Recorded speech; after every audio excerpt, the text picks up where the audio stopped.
Сәлеметсіңдер ме оқушылар? Көңіл күйлерің қалай? Мен Ғани Мұратбаев атындағы гимназиясының бастауыш сынып мұғалімі Омарова Жания Серікбайқызы. Қазақ тілі сабағын бастаймыз. Сабақтың тақырыбы сын есім.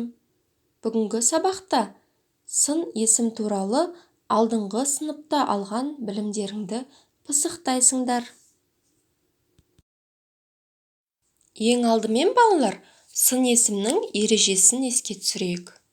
Заттың түр-түсін, сапасын, сипатын, салмағын, көлемін, дәмін, иісін білдіретін сөз табы сын есім деп аталады. Сын есім қандай, қай деген сұрақтарға жауап береді. Мысалы, Әділет үлкен үй соқты. Қандай үй? Үлкен үй. Ендеше балалар, бірінші тапсырманы орындаймыз. Оқулығымызды ашайық. 61-ші бет, 45-ші жаттығу.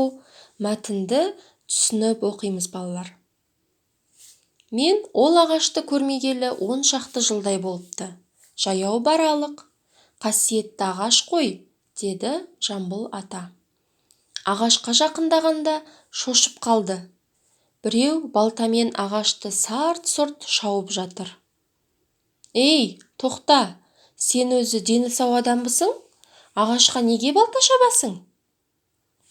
Жамбыл ата екенсіз ғой, кешіріңіз, мен бір бұтағын кесіп жатыр едім, деді жігіт. Жамбыл ата: ал, жігітім, жөніңді айтшы.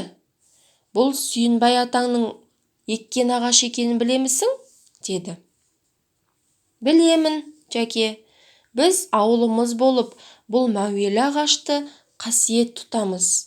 Құраған бұтағын кесіп тастаймыз.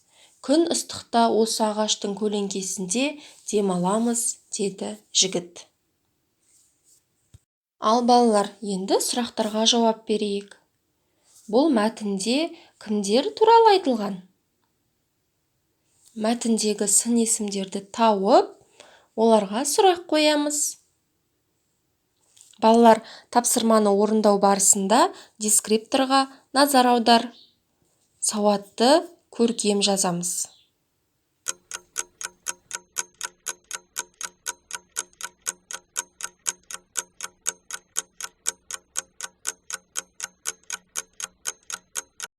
Ал енді өзіңді тексер. Мәтінде Жамбыл Жабаев пен Сүйінбай Аронұлы туралы айтылған.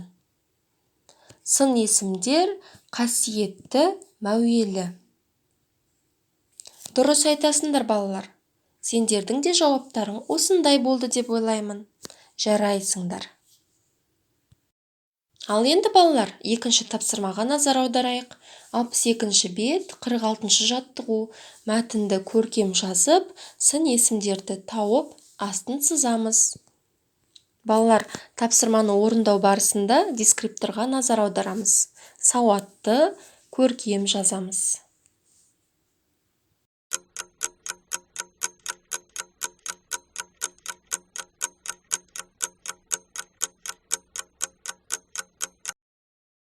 Ал балалар, өзімізді тексерейік.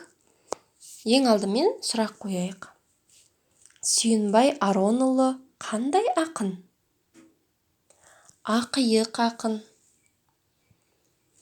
Мұхтар Әуезов оны айтыс өнерінің қандай діңгегі деп атаған? Алтын діңгегі. Дұрыс балалар. Сендер де дәл осылай орындады деген ойдамын. Өте жақсы балалар. Ендеше балалар, үшінші тапсырмаға назар аударайық. Ойнайық та ойлайық. Сын есімдерге зат есімді қатыстырып, тіркес құрастырамыз. Мысалы, дарынды бала. Бала қандай? Дарынды. Ал енді қалған сөздерге дәл осылай зат есім қосамыз.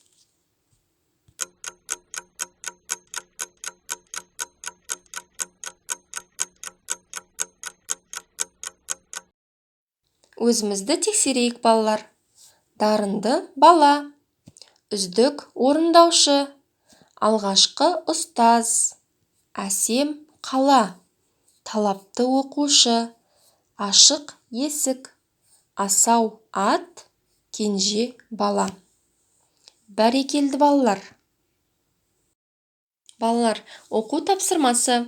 48-ші жаттығу. Пішіндерге сәйкес әріптерді қойып оқимыз. Осы сөзді сын есімдерді пайдаланып сипаттаймыз. Сабақтың соңында балалар бас бармақ тәсілі арқылы кері байланыс береміз. Бүгінгі сабақта сендер сын есімдер туралы білімдеріңді пысықтадыңдар. Сабағымыз аяқталды. Келесі кездескенше сау болыңдар. Бүгінгі сабақ сендерге ұнады деген ойдамын.